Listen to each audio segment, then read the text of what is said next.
कितने लोगों को पता है फ्री होल्ड और लीज होल्ड के बारे में?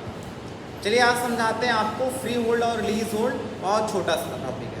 मतलब ये असेट्स की बात करें, कुछ असेट्स होती हैं हमारे पास जो फ्री होल्ड होती हैं और कुछ होती हैं लीज होल्ड, है ना बच्चों। फ्री होल्ड का मतलब होता है ऐसी कोई प्रॉपर्टी जिसे आपने रजिस्ट्री, जैसे आप एक लैंड खरीद रहे हैं, ज़मीन खरीद रहे हैं, ज़मीन को नगद पैसा देकर आपने खरीद लिया और लैंड वो आपके नाम ट्रांसफ़र हो गई, तो वो क्या बोलेंगे?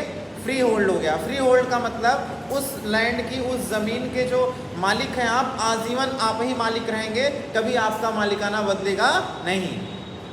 फ्री होल्ड की बात बता रहे हैं। फ्री होल्ड का मतलब होता है कि आपने एक बिल्डिंग खरीदा, आपने एक असेट्स खरीदा, आप कोई भी असेट्स खरीद रहे हैं, उस असेट्स का तुरंत भुगतान कर दे रहे हैं, है ना, पैसा देके, और आप अपने नाम ट्रांसफ़र करवा लेते हैं, तो उसे क्या बोलते हैं हम लोग? Free hold. एग्जाम्पल हमने बताया, जैसे आप कोई ज़मीन खरीदते हैं, ज़मीन आपने बैनामा करवाया, उसका पूरा पैसा दे दिया, ज़मीन किसके नाम से हो गई? आपके नाम से हो गई। अब ज़मीन आजीवन किसके नाम से रहेगी? आपके नाम से रहेगी, है ना, तो उसे क्या बोलेंगे?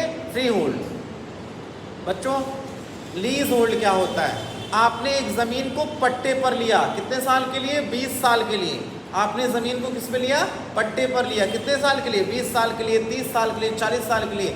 40 साल बाद उस ज़मीन का मालिकाना हक आपको वापस करना पड़ेगा। 40 साल बाद उस ज़मीन का जो ओनरशिप है ना, वो आपके हाथ में नहीं रहेगा, वो चला जाएगा। तो वो क्या है? हमारा लीज होल्ड है। मतलब उस संपत्ति के हम परमानेंट मालिक नहीं हैं। 1 साल, 2 साल, 5 साल, 10 साल, 20 साल हैं, परमानेंट मालिक हैं? नहीं है। तो आप कह सकते हैं सर फ्री होल्ड में हम आजीवन मालिक हम ही रहते हैं, लेकिन लीज होल्ड में हम मालिक आजीवन नहीं रहते हैं, है ना। लीज में क्या होता है? हम किसी ज़मीन को, किसी असेट्स को कुछ सालों के लिए पैसा देकर पट्टा करा लेते हैं। जितने सालों के लिए एग्रीमेंट होता है उतने साल के लिए हम उसके मालिक होते हैं, लेकिन फ्री होल्ड में ऐसा कुछ नहीं होता है। आई बात समझ में? ये था फ्री होल्ड और लीज होल्ड। आप कोई प्रॉपर्टी लीजिए, है ना, उसका पूरा पेमेंट कर दीजिए, प्रॉपर्टी आपके नाम, तो फ्री होल्ड। आपने किसी प्रॉपर्टी को लिया, उसको कुछ पैसा देके आपने लीज पर लिया, पट्टे पर लिया, जब तक के लिए एग्रीमेंट है तब तक आप उसको यूज़ करेंगे, बाद में आप मालिक को वापस कर देंगे। Is it clear? Free hold है, लीज होल्ड।